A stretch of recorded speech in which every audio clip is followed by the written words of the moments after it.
नमस्कार दोस्तों, आप सभी का स्वागत है आपके अपने YouTube चैनल स्टडी ट्री पर। यूपीएसआई को ध्यान में रखते हुए हम लोगों ने जो टॉपिक स्टार्ट किया था बोट एंड स्ट्रीम, उसके 3 टाइप कल हो चुके थे। उसी के आगे आज हम लोग टाइप 4 और टाइप 5 जो आगे मिलते रहेंगे उस पर चर्चा की जाएगी। बेसिक चीज़ें कल आपको बता दी गई थी कि बोट की चाल क्या होती है, स्ट्रीम की चाल क्या होती है और रिलेशन उनमें कौन सा होता है। तो आज हम लोग चर्चा करेंगे टाइप 4 पर। तो चलिए देखते हैं टाइप 4 में किस प्रकार के क्वेश्चन आते हैं। टाइप 4 का पहला प्रश्न आपका यह है कि एक व्यक्ति जितने समय में धारा की दिशा में 54 किलोमीटर जाता है उतने ही समय में धारा के विपरीत दिशा में 30 किलोमीटर जाता है, तो शांत जल में व्यक्ति की चाल तथा धारा की चाल का अनुपात ज्ञात कीजिए। अब ध्यान दीजिएगा, ये क्वेश्चन जो है हमारे उस कॉन्सेप्ट पे काम करता है जो होता है कि समान समय में चली गई दूरियों का अनुपात ही चालों का अनुपात होता है।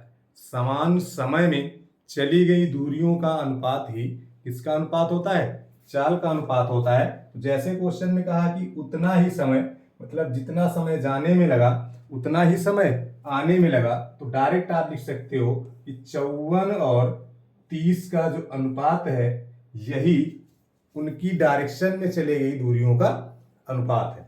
अब 54 किस दिशा में जा रहा था? धारा की दिशा में। इसका मतलब ये x प्लस वाई है, कल की क्लास याद करें। और 30 जो है वो विपरीत जा रहा है, यानी x माइनस वाई है। अब अगर आप यहाँ पे ध्यान दें तो आपसे पूछा क्या है? व्यक्ति की चाल और धारा की चाल। तो दो तरीके हैं, चाहे आप यहाँ रेशियो ले लो उसके बाद ऐड करो, या ऐड कर लो उसके बाद रेशियो लो। तो मालूम यहाँ पे अगर रेशियो ले लें तो ये 6 से कट रहा है, 6 9 54 और 6 पंचे 30। इतनी बात समझ में आई। अब x और y निकलेगा कैसे? तो जब x निकालना है तो एक बार दोनों को जोड़ना है, और y निकालना है तो एक बार दोनों को घटाना है। एक बार जोड़ दिया और एक बार घटा दिया। अब कुछ लोग सोच रहे हो कि पहले बताया गया जोड़कर 2 से भाग करो और घटाकर 2 से भाग करो। तो जब अनुपात बनाते हैं तो 2 से भाग करने की जरूरत नहीं होती, क्योंकि वो 2 से 2 आपस में क्या होता है? कट जाता है। और अगर ये बना है तो पूछा है अनुपात, तो अनुपात हो जाएगा 7:2। 7:2 ये रहा। देखो एक ऑप्शन आपको ये भी दिया गया है 2:7। तो 2:7 कब होता? जब पहले धारा होती और बाद में व्यक्ति होता। बात समझ गए? इसी को अगर आपको डायरेक्ट लगाना है तो ये सब चीजें लिखी नहीं जाती। जब भी समान समय की बात करें तो दूरियों का अनुपात ही किसका अनुपात होता है? चाल का।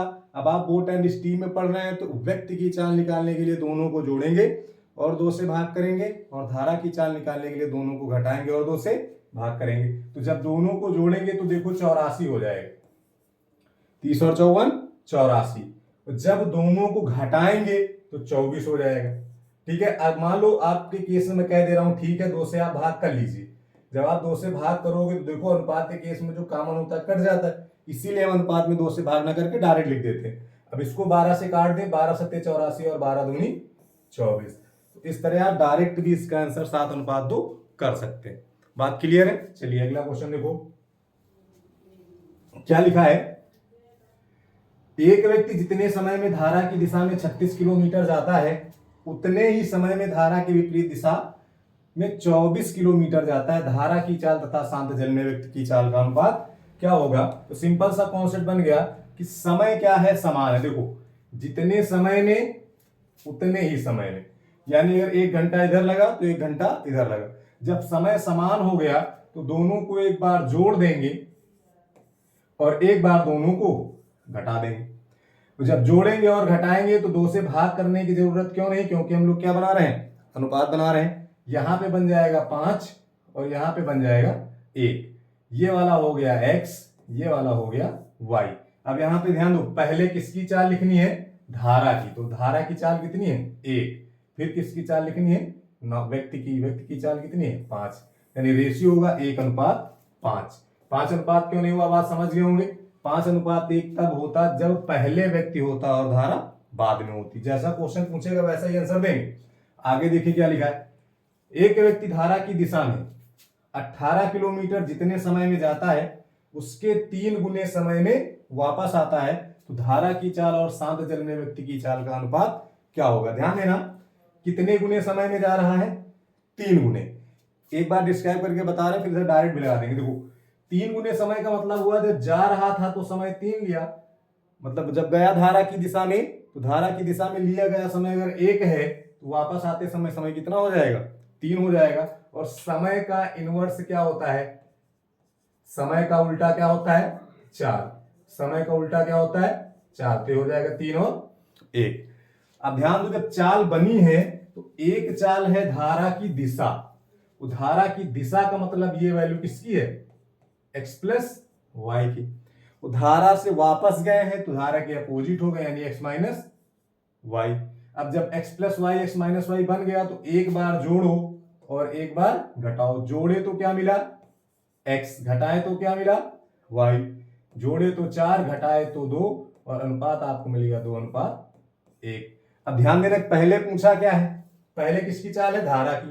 तो पहले धारा की है तो रेशियो जो होगा वो 1:2 हो जाएगा। ठीक है, पहले धारा है तो आंसर कौन सा देना है, 1:2। इसी को डायरेक्ट कैसे लगाते हैं, जब डायरेक्ट लगाना है तो जितने गुना हो रहा है, गुना में हमेशा 1 से बढ़ते हैं, ये आपको पता है। तो जितने गुना हो रहा है उसमें एक बार 1 जोड़ देना और एक बार 1 घटा देना, डायरेक्ट आ जाएगा। एक बार 1 जोड़े 4 हुआ, एक बार 1 घटाया 2 हुआ, इसी का रेशियो ले लो, 2:1 हो गया। अब ये आपकी धारा की चाल है, ठीक है, ये किसकी चाल है, धारा की चाल है। और ये वाली किसकी चाल है, नाव की चाल है। अब ये धारा की चाल हो गई, ये नाव की चाल हो गई। तो हमें पहले धारा रखनी है, क्योंकि क्वेश्चन में लिखा है, देखो पहले किसकी चाल है, धारा की। जब पहले धारा रखना है तो 1:2 हो जाएगा। बात समझ रहे हैं, ये सारे क्वेश्चन 1 लाइन में लगते हैं, ये सब चीजें लिखने की जरूरत नहीं होती है, सब डायरेक्ट लगाई जाती हैं। क्लियर है, आगे देखो अगला क्वेश्चन देखो, टाइप 5। टाइप 4 के क्वेश्चन निकल गए, अब हम लोग आ गए हैं टाइप 5 पर। तो टाइप 5 पर क्या लिखा हुआ है कि शांत जल में नाव की चाल 5 किलोमीटर पर आवर है तथा धारा की चाल 2 किलोमीटर पर आवर है, तो धारा की दिशा में 28 किलोमीटर की दूरी जाने में कितना समय लगेगा। अब देखो, जब समय की बात किया है, चाहे आप जो चैप्टर पढ़े, चाहे समय दूरी का, हमेशा आप ध्यान रखना कि हमें निकालना क्या है। जैसे यहां पे हमें क्या निकालना है, समय, और समय मतलब t, और t का मतलब होता है डिस्टेंस अपॉन स्पीड। समय बराबर दूरी बटा 4। तो देखिए दूरी कितनी है, 28। दूरी कितनी है, 28। अब डिपेंड करता है दूरी में कौन कौन से कहा है, क्या क्या करना है। तो इसने सिर्फ दूरी में इतनी बात कही है कि धारा की दिशा में 28 किलोमीटर की दूरी जाना है। तो जब जाओगे सिर्फ, तो किस दिशा में गए, धारा की दिशा में। और धारा की दिशा में जब जाते हैं तो चालें क्या होती हैं, जुड़ जाती हैं। तो चालें आप जोड़ दीजिए, यानी 5 + 2 कर दीजिए। पहला इसलिए थोड़ा सा बेसिक से चल रहा है, अगले क्वेश्चन डायरेक्ट लगेंगे। तो 28 + 7 यानी कितना आ जाएगा, 4 आवर। कितना आ गया, 4 आवर। बात समझ गए। अगला क्वेश्चन देखो क्या लिखा हुआ है, शांत जल में नाव की चाल 8.5 किलोमीटर पर आवर है तथा धारा की चाल 3.5 किलोमीटर पर आवर है, तो धारा की दिशा में 24 किलोमीटर जाने में कितना समय लगेगा। बात समय की मतलब t बराबर d/s, डिस्टेंस अपॉन स्पीड, दूरी बटा चाल। डिस्टेंस की बात है तो डिस्टेंस कितनी दी गई है, 24। अब जानकारी क्या है, धारा की दिशा, धारा की दिशा। धारा की दिशा का मतलब होता है दोनों का योग। अब जब आप दोनों का योग करोगे तो 8.5 + 3.5 यानी आपका क्या बन जाएगा, 24/12। इसको जब आप हल करेंगे तो आंसर कितना आएगा, 2। अब ध्यान दो, आपको यहां पर 2 ऑप्शन सेम दिख रहे होंगे, 2 और 2। ऐसा क्वेश्चन एक बार आया है, इसीलिए मैंने आपको ये ऑप्शन में रखा हुआ है। जब आप समय निकालेंगे तो समय की यूनिट होती है घंटे, मिनट या सेकंड। जब समय का आंसर बताएंगे तो कहेंगे 2 घंटा या फिर 2 मिनट या फिर 2 सेकंड। तो जब समय पूछ रहा है तो आंसर वो देना है जिसकी यूनिट आपके समय की यूनिट के समान हो। ये जो यूनिट लिखी हुई है ये यूनिट होती है स्पीड की, है ना। किलोमीटर पर आवर, मीटर पर सेकेंड, ये सब किसकी यूनिट होती है, स्पीड की। और जल्दबाजी में लोग क्या करते हैं, जब 2 आता है ना सीधे 2 लगाते हैं, इस पर फोकस उनका नहीं जाता, इसीलिए यहाँ पर दो ऑप्शन, वो तो मैंने एक साथ रख दिए, मेरे पेपर में जब आया था तो ये वाला ऑप्शन यहाँ बैठा हुआ था, तो नजर ही नहीं जाती वहां तक। बात समझ गए? तो गलती कहाँ होगी वो भी आप सीखते चले। तो ये क्लियर हो गया होगा। अगला देखें, लिखा है शांत जल में नाव की चाल 8.2 किलोमीटर है तथा धारा की चाल 3.2 किलोमीटर है, तो धारा की विपरीत दिशा में 30 किलोमीटर जाने में कितना समय लगेगा? तो भाई समय मतलब टी बराबर डिस्टेंस अपॉन स्पीड। डिस्टेंस कितनी दिया है आपको? 30। इस बार अगर आप पढ़ें तो देखो क्या लिखा हुआ है, धारा के विपरीत। तो धारा के विपरीत जाओगे तो चालें क्या होंगी भाई? घट जाएंगी। तो जब चालें घट जाएंगे तो कितना मिलेगा? 30/5, और 5 छक्के 30, यानी कितना आ गया? 6 घंटे आ गया। आई होप ये बात आपको समझ में आ गई होगी। यहां तक कोई समस्या है? चलिए अगला क्वेश्चन देखें, टाइप 6। टाइप 6 में किस प्रकार के क्वेश्चन आएंगे? देखिए टाइप 6 में लिखा है एक व्यक्ति धारा के अनुकूल एक स्थान से दूसरे स्थान तक जाने में जितना समय लेता है उसके 3 गुने समय में वापस आता है। यदि शांत जल में व्यक्ति की चाल 10 किलोमीटर पर आवर है तो धारा की चाल क्या होगी? अब ध्यान दो, इससे पहले को भी क्वेश्चन आया था गुना वाला, जिसमें चालों की अनुपात पूछा था। तो वहां पे मैंने आपसे बताया था कि जब धारा की दिशा गए और वापस आए, यानी दूरियां कैसी हैं? समान है। तो जब दूरियां समान है और समय गुने में दिया गया है तो एक बार इसको जोड़ेंगे और एक बार घटाएंगे। और गुना केस में कितना लेंगे? 1 लेंगे। तो जब 1 लेंगे तो 3 में 1 जुड़ा 4 हुआ, और घटा तो 2 हुआ। इसका जब रेशियो लेंगे तो ये 2 और 1 बन जाएगा। जैसे ही 2 और 1 बना तो एक चीज क्लियर हो गई कि ये जो बड़ी वाली है ये व्यक्ति या नाव की चाल है, और जो छोटी वाली है वो किसकी चाल है? धारा की चाल है। क्वेश्चन में दिया क्या है? 10 किलोमीटर। ये चाल किसकी है? व्यक्ति की, यानी ये 2 यूनिट है, इसकी जगह पे वो कितना लिख दिया है? 10। तो सीधे आप कह सकते हो 2 बराबर अगर 10 के तो 1 की वैल्यू किसके बराबर होगी? या फिर आप सीधे कितने का गुणा हुआ है? यहाँ पे 5 गुना हुआ है, तो ये भी क्या गुना हो जाएगा? 5 गुना हो जाएगा, यानी इसकी वैल्यू कितनी हो जाएगी? 5 किलोमीटर पर आवर। बात समझ गए? इसकी वैल्यू कितनी हो जाएगी? 5 किलोमीटर। ऑप्शन नहीं है, ये वाला सही हो जाएगा। बात क्लियर है यहां तक? क्योंकि जैसे ही आप जोड़े और घटाए तो ये धारा के साथ और ये धारा के विपरीत बन जाती है। और फिर इन दोनों को जब जोड़ के 2 से भाग करते हैं और घटाकर 2 से भाग करते हैं तो उनकी स्वयं की चालें मिल जाती हैं। यानी एक चाल हो जाती है बोट या व्यक्ति की, और एक चाल आपकी बन जाती है स्ट्रीम या करंट या धारा की। बात क्लियर है? आगे देखें। अब क्या लिखा है? एक व्यक्ति धारा के अनुकूल एक स्थान से दूसरे स्थान तक जाने में जितना समय लेता है उसके 4 गुने समय में वापस आता है। अब बताओ 4 गुने में वापस आ रहा है, इट मींस क्या? 4 1 5, 4 से 1 गया 3। ये रेशियो डायरेक्ट बन गया कि नहीं? अब 2 से भाग क्यों ले रही हो? क्योंकि आपको बताया ना जब 2 से भाग करोगे तो अनुपात के केस में दोनों साइड का 2 आपस में क्या होगा? कैंसिल हो जाएगा। जैसे ये बना तो ये जो आपका 5 है ये किसकी चाल बन जाएगी? व्यक्ति की चाल। ये किसकी चाल बन जाएगी? व्यक्ति मतलब x। ये बन जाएगी धारा की चाल मतलब y। अब क्वेश्चन में दिया गया यदि शांत जल में धारा की चाल, धारा की चाल कितनी दी गई है? 6। तो अब ध्यान दो धारा की चाल अनुपात में कितनी है? 3। तो 3 की जगह कितना लिखा है? 6। तो अगर 3 तो कै गुना हो रहा है? 2 गुना हो रहा है। तो यहां भी कै गुना हो जाएगा? 2 गुना हो जाएगा। तो ये कितना मिल जाएगा? 10 किलोमीटर पर आवर। बात समझ रहे हैं? तो आंसर कितना हो जाएगा? 10 हो जाएगा। क्लियर बात? आगे देखें। देखा एक व्यक्ति धारा के अनुकूल एक स्टेशन से दूसरे तक जाने में जितना समय लेता है उसके 2.5 गुने में वापस आता है। तो ध्यान दो, फिर से वही बात आ गई ना, जितना दूरी जाना था उतनी ही दूरी क्या हुई? वापस आ गए। तो 2.5 गुना।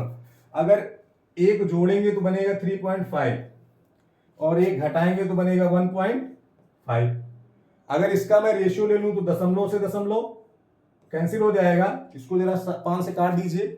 5 सत्ते 35 और 5 थे 15। अब बताओ ये जो मिला हुआ है, एक ये जो है हमारा x और एक क्या है y। x मतलब व्यक्ति की चाल या नाव की चाल, y का मतलब धारा की चाल। जब ये चीज बन गई है तो दोस्त ध्यान दो, हमें दिया क्या गया है? शांत जल में धारा की चाल। आपको किसकी चाल दी गई है? धारा की चाल। धारा की चाल कितनी दी गई है, 4 दी गई है। तो धारा की चाल है कितनी, 3। तो ये जो 3 की वैल्यू है, ये जो 3 की वैल्यू है वो किसके बराबर है, 4 के। कोई मल्टीपल 3 का बन नहीं रहा, तो 1 की वैल्यू किसके बराबर हो जाएगी, 4/3 के। तो 7 की वैल्यू किसके बराबर हो जाएगी, 7 गुणे 4/3 के। भाई एक आम का दाम पता है तो 7 आम के निकल जाएंगे। तो वैल्यू कितनी बन गई, 7 चौक 28/3। आई होप ये बात आपको समझ में आ गई होगी। ऐसा ऑप्शन है, नहीं है तो एक बी ऑप्शन आपका लिखा हुआ है कि इनमें से कोई नहीं। आगे बढ़िए, 7 नंबर टाइप देखिए क्या है। 7 नंबर टाइप देखो, एक व्यक्ति धारा के अनुकूल एक स्थान से दूसरे स्थान तक जाने तथा वापस आने में 4 घंटे का समय लेता है। यदि शांत जल में व्यक्ति की चाल 8 किलोमीटर पर आवर हो तथा धारा की चाल 2 किलोमीटर पर आवर हो, तो दोनों स्थानों के बीच की दूरी क्या होगी।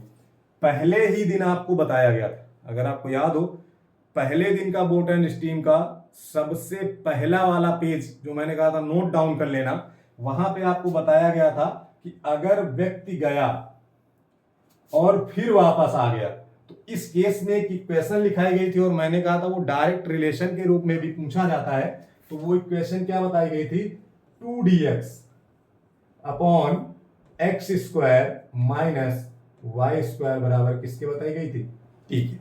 कुछ याद आ रहा है आपको, ये चीज आपको बताई गई है। तो सेम यही चीज यहां पे लगाना है। क्लियर। आपसे पूछा क्या है, दूरी यानी d की वैल्यू पूछा है, तो d को छोड़ दो, 2 हो गया, d का मान नहीं पता है। x मतलब धारा, धारा कितनी हो गई 8 बटे में x² माइनस y² आपको लगाना नहीं है, उसकी जगह एक बार दोनों चाल को जोड़ेंगे और एक बार घटाएंगे। जब जोड़ेंगे तो 8 2 10 हो गया और घटाएंगे तो कितना हो जाएगा 6। इस प्रकार से टोटल समय कितना हो गया 4। यहां तक कोई दिक्कत है। अगर मैं 4 से काट दूं तो 4 दूनी 8, 2 दूनी 4, 4 से इस 60 को काटेंगे तो कितना बचेगा 15। तो डी की वैल्यू कितनी आ गई 15। बात समझ गए भाई, इसमें कोई दिक्कत है। अगला क्वेश्चन देखो, एक व्यक्ति धारा के अनुकूल एक स्थान से दूसरे स्थान तक जाने तथा वापस आने में 6 घंटे का समय लेता है। यदि शांत जल में व्यक्ति की चाल 15 किलोमीटर पर आवर हो तथा धारा की चाल 5 किलोमीटर पर आवर हो, दोनों स्थानों के बीच की दूरी। फिर से वही कॉन्सेप्ट आ गया कि जितना गया था उतना वापस आया है, तो सीधे आप लिखेंगे 2dx upon x² minus y² बराबर t। मैंने कहा सिर्फ लिखना है, इसको इस प्रकार से रखना नहीं है, डायरेक्ट वैल्यू रखी जाती है। तो ये इक्वेशन तोड़ के कैसे बन जाएगा, 2 तो 2 ही रहेगा, d की जानकारी नहीं है, x के स्थान पर 15 हो जाएगा। अब नीचे a² माइनस b² मतलब एक बार a प्लस b एक बार a माइनस b, जब जोड़ोगे तो 20 बनेगा, 15 5 20, ये जुड़ रहा है 15 5 20, और जब घटाएंगे तो कितना बनेगा 10। तो टोटल है कितना समय 6, ठीक है ना। कितने घंटे लग रहे हैं 6 घंटे। इसको सॉल्व कर दीजिए, आपको आंसर मिल जाएगा। 15 दूनी कितना हो गया ऊपर 30, 30 में से एक जीरो इधर चला गया, 3 दूनी 6, तो डी की वैल्यू कितनी हो जाएगी 40। डी की वैल्यू कितनी हो जाएगी 40। बात क्लियर है। काटने में जिसको दिक्कत है वो सिंपल से अपने तरीके से काटेगा भाई, क्योंकि डायरेक्ट हो गया है थोड़ा, तो अगर सिंपल करना चाहोगे तो कैसे बनेगा, डी को रोक लो, बाकी सारे डाटा उधर कर दो, 6 नीचे वाले डाटा ऊपर चले जाएंगे और ऊपर वाले डाटा जो डी के साथ हैं वो कहां चले जाएंगे, नीचे चले जाएंगे। जब 2 से काटेंगे तो 2 पंचे 10, 5 थे 15, 3 दूनी 6 और 20 दूनी 40। ठीक है, तो इस प्रकार से आप कर लेना। जिसको दिक्कत है वो ये वाला तरीका लगा लेगा साइड में कि ये कट के 6 कैसे आया है। बात समझ गए। चलिए आगे देखिए। ठीक है, एक व्यक्ति धारा के अनुकूल एक स्थान से दूसरे स्थान तक जाने तथा वापस आने में 8 घंटे का समय लेता है। तो यदि शांत जल में व्यक्ति की चाल 10 किलोमीटर पर आवर हो तो धारा की चाल 5 किलोमीटर पर आवर है, तो दोनों स्थानों के बीच की दूरी ज्ञात करें। तो इस बार डायरेक्ट लिख दिया जाए, डी निकालना है 2 × 10 × टी की जानकारी नहीं है, पढ़ा रहने दो। एक बार दोनों जुड़ेंगे 15, एक बार घटेंगे 5, और इस प्रकार से समय लग रहा है 8। 5 दूनी 10, 2 2 4, 4 दूनी 8, 5 इधर चला जाएगा, तो डी की वैल्यू कितनी हो गई 30। डी की वैल्यू कितनी हो गई 30। ऑप्शन से भी लग जाते हैं ये, जिनको जानकारी नहीं है वो ऑप्शन से भी लगा सकते हैं। ऑप्शन वाला तरीका कुछ ऐसा होता है। ऑप्शन हम लोग क्या करते हैं कि डी दूरी थी, एक बार दोनों जुड़ेंगे 20 होगा, एक बार 15, एक बार दोनों जुड़ेंगे तो 10 5 15 होगा, और एक बार दोनों जुड़ेंगे तो 10 से 5 गया 5 होगा। इस प्रकार ये जोड़कर कुल समय आपको 8 देंगे। तो ऑप्शन से हम डी की वैल्यू यहाँ पुट करके चेक करते हैं, जिस वैल्यू से 8 मिल जाएगा वही ऑप्शन आपका सही हो जाएगा। ठीक है, चले आगे देखें। तो आज जो है वो यहां तक कंप्लीट हो गया है। आज जो हमारे टाइप 6 तक यहां तक हो गया है। अब 2 टाइप आपके बचे हुए हैं 7 और 8, जो थोड़ा सा इससे लेवल हाई है। आपको टाइप 7 बहुत अच्छे से समझना पड़ेगा, क्योंकि उसका उपयोग अभी जब हम लोग प्रैक्टिस करेंगे तो वहां बीच में कई सारे क्वेश्चन उस टाइप के मिलेंगे। ये तो बिल्कुल सिंपल से थे, आई होप ये आप समझ गए होंगे। तो अब हम कल जब अपनी क्लास करेंगे तो वहां पर आपको टाइप 7 और टाइप 8, उसके बाद नेक्स्ट डे आपको इसकी प्रैक्टिस कराई जाएगी।